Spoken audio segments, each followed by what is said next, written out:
What is going down, Kangasghang? I'm KingQuags, and I'm bringing you guys today's Wi-Fi battle upload. Now, today's game, it's more or less a UU game because I had a battle against my buddy Pan. We decided just to bring stuff that we wanted to use, and it all turned out to be UU-ish outside of the Togi Kiss. But aside from that, it's just a fun game, so let's just move around with the battle.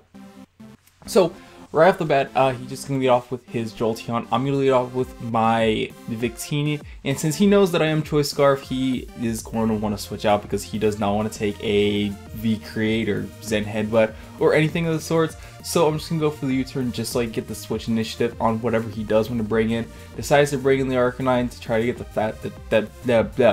Flash Fire boost for my V-Create, but not going to let that happen. Going to go into my Heliolisk to try to scare him out with whatever move. I think I just go for a Focus Blast, expecting to want to bring in Jolteon to get the Volt Absorb going, but I guess he was expecting me to go for a Surf, so which is why I went into Jellicent. But since I am locked into Focus Blast, I am going to have to switch out of there because I am Choice Specs. So gonna go into my Empoleon because Empoleon can deal with anything that his Jellicent does want to throw at it. Plus, knowing that he will want to switch out, I get a free chance to set up my Stealth Rocks on the switch, as bringing in the Chestnut. Now I'm just going to go into my Gourgeist because Chestnut can't even touch my Gourgeist at all. Most he can really do is set up spikes, but I don't think he has that, or else I'm sure he would have started to set them up anyways.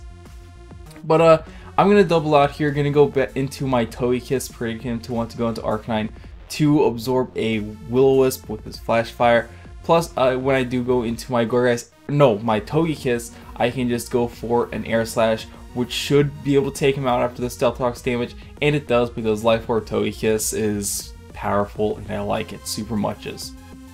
So, it comes to Crobat. I know that I will definitely not like taking a Brave Bird from this thing, so I'm going to switch out of there, going to go into my Empoleon to take the Brave Bird. But he is just going to go for the U-turn instead on the switch, so that is not fun for me because now he gets to get a safe switch into his Blastoise, I believe. Now with his Blastoise in, I'm going to predict him to want to either go for a Dark Pulse or an Ice Beam, predicting my Gourgeist to come in to spin block or block a potential Rapid Spin, and just gonna go for the Roar just to get this thing out of the way to keep my rocks up on the field for an extra turn. Also, I do have the chance on bringing in the Crobat or the Arcanine. No, Arcanine's dead. I do have the chance on bringing in the Crobat, so that will just take another 25% off of his health, and that will just make him less of a threat because Crobat is probably one of the bigger threats on his team. So, once again, Crobat really can't do a whole lot to Empoleon because I was fortunate enough to roar him into that. So I'm just going to go for Scald because no matter what he wants to go into, Scald will hurt something. Even if he wants to go into Jellicent, Jellicent doesn't have any damage on it, so I'm not really healing it, and he really can't do much to me, and I can just roar again. But he does decide just to go into his Jolteon. Managed to get the burn, which So, right here, I believe I'm just going to go into my Heliolisk or my Scrafty. I think I do go into Scrafty. Yep, go into Scrafty as he also switches out, goes into his Blastoise. Now I'm going to set up a Dragon Dance right here, expecting him to maybe want to go for the Rapid Spin to get the rocks off of the field, so so his Crobat won't be taking any more damage on the switch-ins. But he just goes straight for the Aura Sphere, which kind of sucks for me because Scrafty is really scary after a Dragon Dance, especially with knockoff now. So unfortunately enough, he does take me out with an Aura Sphere, which sucks. But gonna go for a Air Slash with my Togekiss. Managed to get the flinch, which is really nice because that will just let my Togekiss live another turn. Even if he did want to go into... No, even if he did kill off my Togekiss, I did still have my Heliolisk, or my Victini for that matter. But anyways, brings in the Jolteon now. I do not want to take a Thunderbolt from that thing, so I'm going to go into my Gourgeist to take the Thunderbolts. And yeah, so now right here, I probably should have just gone for a Shadow Sneak to take this thing out, but for some reason I was thinking that he can, or that he would want to preserve his Jolteon for later, which I like. Just the series of plays right here, it was kind of bad plays on my part, because like I said, I was expecting him to, or I was thinking that he would want to preserve this thing for later, but considering that the rocks are up and his Blastoise is dead, this thing's just going to die on the switch in. And then I switch out into Heliolisk, which once again I probably should have just gone for a Shadow Sneak, taking that thing out, because now my Heliolisk has quite a bit of damage off on it, which I don't appreciate. Now, right here I was expecting that, you know, the Heliolisk is fast, I can outspeed his Crobat and kill with a Thunderbolt or Volt Switch or whatever I want to go for. That's not the case. Turns out he's faster than me and just going to kill me off with a Zen Headbutt.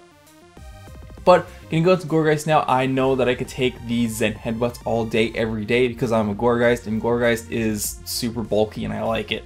So I was going for the Leech Seeds right there just so I could get some extra recovery off of this Crobat before I kill it off with a Shadow Sneak. But he gets the flinch on the first one, which I don't care, as long as I don't miss the Leech Seed or don't get flinched by Zen Headbutt again, I should be fine. And thankfully neither of those happen, and I do get the Leech Seed off, and we'll be able to get my extra health back from this Crobat. And now I'm just going to go for a Shadow Sneak, take this thing out, and Crobat's down.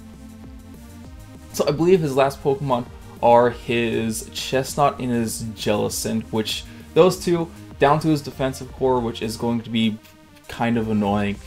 Now my game plan to take out his defensive core is I'm gonna leave my Gourgeist in to die so I can get a safe switch into my Victini, because I have Victini and Empoleon left. No, I have Victini, Togekiss, and Empoleon left.